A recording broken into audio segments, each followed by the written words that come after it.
2025-এর আইপিএলের শিরোপাটা আরসিবির ঘরে গেল বা আরসিবি জিতল, কিন্তু বলবো আমি এটা সবথেকে কালো দিন, আরসিবির সবথেকে কালো দিন।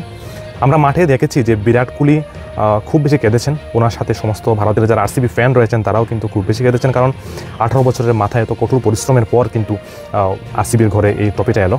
কিন্তু আমি কেন সেটাকে সবথেকে কালো দিন বলছি, ঘটনাটা খুব বেশি মর্মান্তিক ঘটনা, তার জন্য আমি বলছি। কারণ দেখুন, আরসিবি জিতার পর যখন তারা জিতার পর তারা রাস্তায় তাদের যারা ফ্যান রয়েছে তাদেরকে ট্রফিটা দেখানোর জন্য তারা বের হওয়ার জন্য তারা চাইছিল, কিন্তু যে পুলিশ বা প্রশাসন তারা কিন্তু বলেছিল যে এত বেশি ভিড়, কারণ বেঙ্গালুরের যে সাপোর্টার, আরসিবির সাপোর্টার কিন্তু ভারতে অনেক বেশি, তো এত বেশি সাপোর্টারকে কন্ট্রোল করা কিন্তু প্রশাসনের পক্ষে সম্ভব হবে না, সেটা প্রশাসন বলে দিয়েছিল।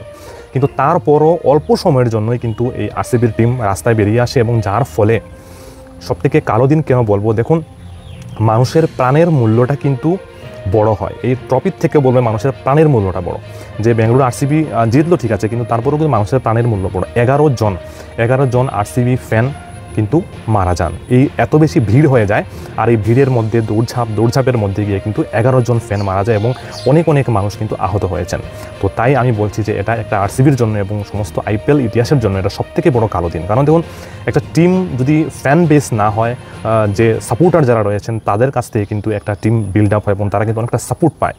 বাট সাপোর্টার যদি এই ট্রফি দেখতে এসে যদি সাপোর্টারের যদি প্রাণ যায়, মৃত্যু হয়, তাহলে সেটা মানে খুব খারাপ লাগে বা খুব কষ্টের বিষয়। তাই বলছি এটা বেঙ্গলের পক্ষে একটা কালো দিন, এটা নিন্দনীয় দিন। তবে এমন যাতে আর না হয় সেদিকে অবশ্যই খেয়াল রাখা প্রয়োজন। তবে তার জবাব কিন্তু আরসিবিকে দিতে হবে, বিসিসিআইকে দিতে হবে, স্টেট গভর্নমেন্টকে কিন্তু তার জবাবটা কিন্তু অবশ্যই দিতে হবে। সো বন্ধুরা, আপনাদের যদি কোনো কমেন্ট থাকে এই বিষয়ে অবশ্যই কমেন্টে লিখতে পারেন, আমি অবশ্যই রিপ্লাই দেওয়ার চেষ্টা করবো। Thank you so much.